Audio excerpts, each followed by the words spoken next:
Hey, good day, everyone. It's 11:49 a.m. in my neck of the woods on March 8th, 2022.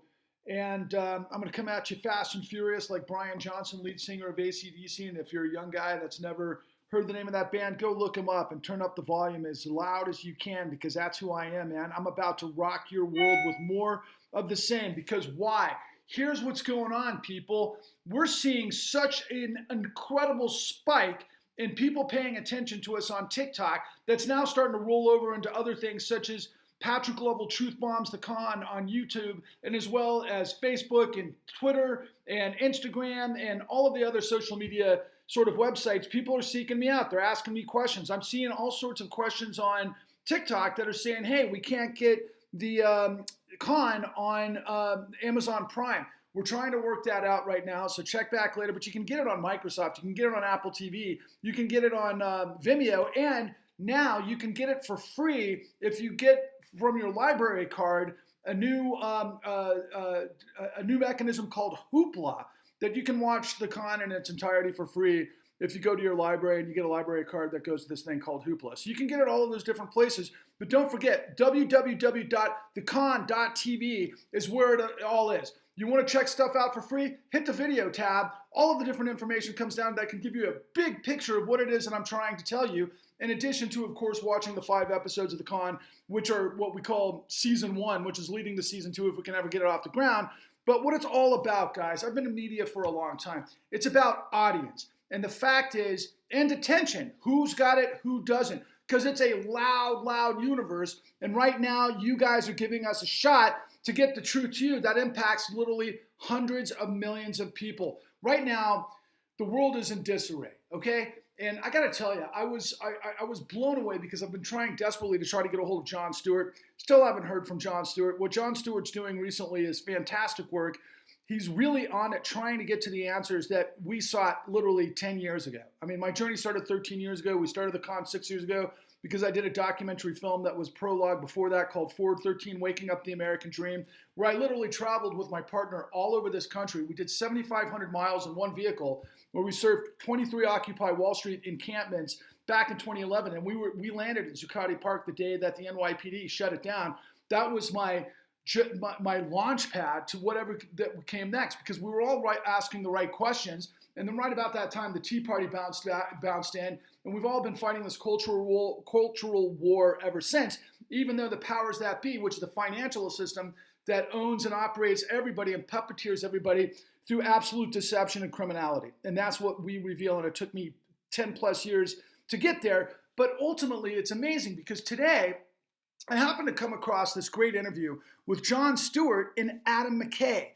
Adam McKay is one of my favorite filmmakers. He's a great screenwriter. He's an incredible comedic talent. And I was listening to, kind of his story and where he came from, and it actually paralleled a lot of what Jon Stewart did in the time period.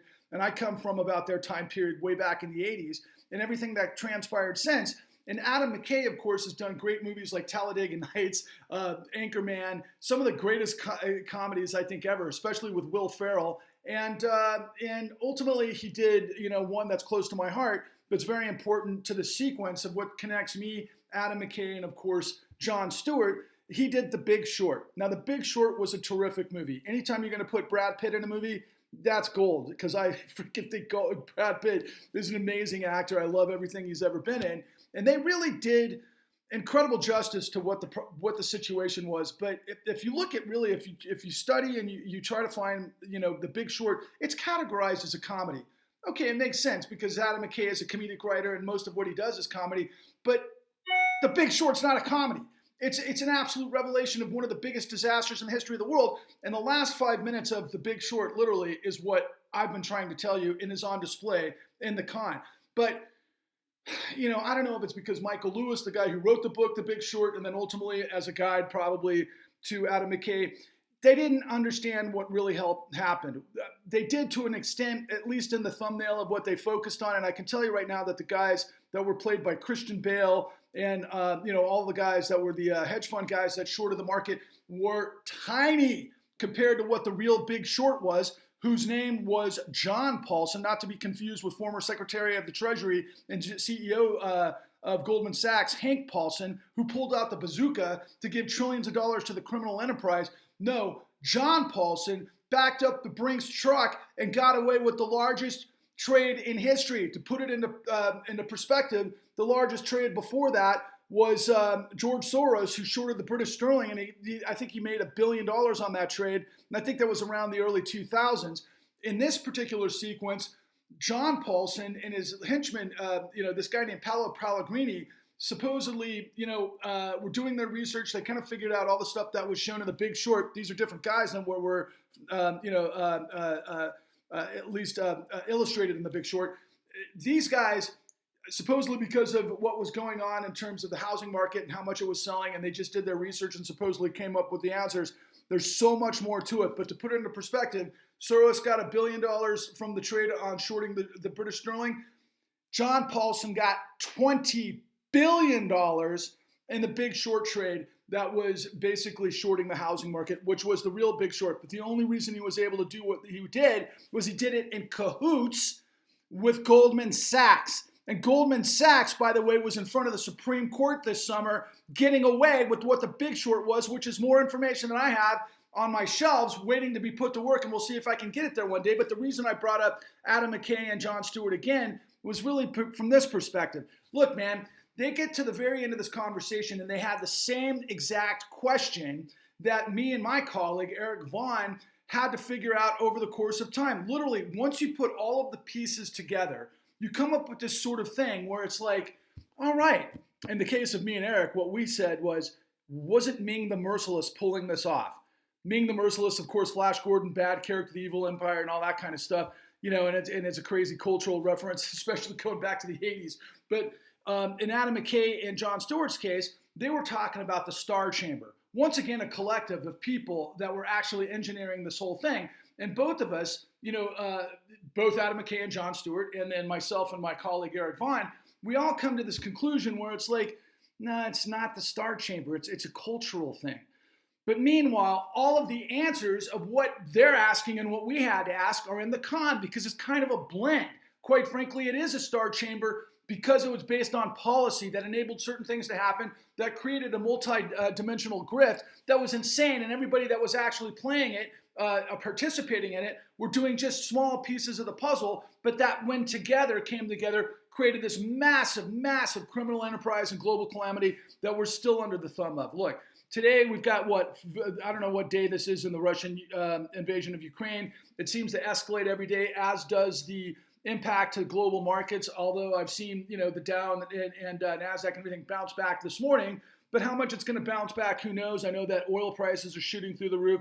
Inflation is still going on because of global chains and so on and so forth. Look, please spread the word. If you know anybody who got nailed in the 2008 great financial crisis, you got to turn them on to the con.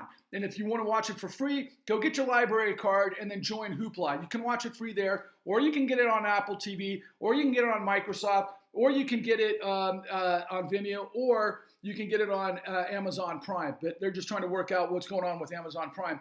But look, in the end of it, what do we do next? That's another question that keeps popping up. You've got to understand the con first, and you've got to come together, and I've got to get millions and millions of you to come together in this freaking righteous grind to the freaking goal line, which is to purge corruption. The way we do that is we create critical mass of the millions who are under the thumb of this freaking disaster to actually come together that know all the facts that are in the con, so that we can no longer get played by our elected officials who are either pretending they're progressive or liberal or this or that, or they're fucking on the right side, but they're all playing for this system. We're all fucking culture wars are bullshit compared to actually getting puppeteered by the people that are in complete control, which takes me back to this notion of the star power. It's our financial system. Our financial system run by the biggest the too big to fail banks, and ultimately the asset managers who have access and complete control of the Federal Reserve, who are working on their behalf in this global market, and they're working against our interests. They are not our friends. They don't look out for the United States. They could give a flying fuck about life, liberty, and the pursuit of happiness and justice, the integrity of law, because they're above the law. I wish I was a comedian. I'd love to laugh about this. I wish I could hang out with Jon Stewart and Russell Brand and Joe Rogan and Adam McKay and laugh my ass off. Trust me, I love to laugh. I think it's the greatest freaking talent in the history of the world when you can make people laugh. I can't make people laugh because this is so fucking serious and important, and I'm going to just be Brian Johnson of AC/DC, man, bringing the truth. You know what I mean? It's Patrick Lovell, Truth Bombs the Con on YouTube. We're getting there, guys, and the attention is what matters because, again, I'm going to part the Red Sea on this one, okay? Sorry to use that freaking biblical reference, but here's the truth, all right? You've got on the left side of this equation, it's not really the left side, but on one side of the equation, you've got 4 decades long of the Wall Street meritocracy Ivy League that created neoliberalism. They got rid of regulation. They basically created a criminal enterprise for themselves because they got complete control of the Fed and all of the power machinations of this country, which the right refers to as the deep state. You're not wrong. It is the deep state. They've got complete control, and it's based on a criminal enterprise, based on sawed-off securities and stock buybacks and all this other crap that they've been getting away with for years that led to $50 trillion getting pumped into their own veins that they're burying us. Then on the right, you've literally got these guys that are what? White supremacists? I mean, fuck white supremacy. I'm about liberty and justice for all. I'm about us all getting on the same page to purge corruption and to resurrect the integrity of law so that we can reconstitute life, liberty, and the pursuit of happiness and justice for all. That's who Patrick Lovell is. Please join me on this crusade. Onwards and upwards.